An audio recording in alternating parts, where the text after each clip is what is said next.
There is a poll now showing that there's a Marist poll that shows 47% of Republican men said that they would not be vaccinated. That compares to 34% of Republican women. The reasons? Mistrust, with common threads around skepticism of government and what government officials say, mistrust of science. We're also seeing a similar thing among white evangelicals.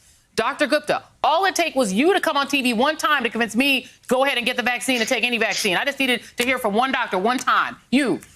I am terrified that we're going to start to see a political division when Republicans are more likely to be sick and spreading this disease just because of their political party. This scares me. Well, and Joy, this is where I think we have to make difficult decisions. And ultimately, it's going to be up to the 50 governors and the president here. But in my view, once we all have broad access to the vaccine, so there's one is eligibility, like what President Biden just referenced towards the end of April. And the second thing is going to be access. When can you actually get your hands on the vaccine? Right. Probably not until the middle of June.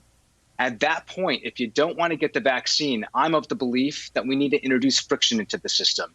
At that point, if you're not going to get it and you're not going to engage in some level of personal responsibility, well, then you know what? You're going to have to show a negative test before you want to go to the ballpark.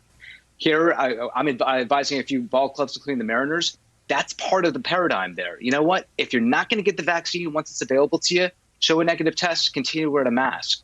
There is going to be a certain way of life for those who want the vaccine and will get the vaccine, and a certain way of life for those who are not willing to get it past that point where it's broadly available. I think we need to introduce friction into the system. Vaccine passports will allow normalcy. They're not going to prohibit it.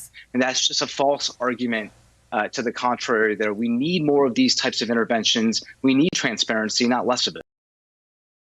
Hey, thanks for watching our YouTube channel. You should know that you can follow today's top stories and breaking news and catch up on your favorite MSNBC shows all in one place. Download the NBC News app today.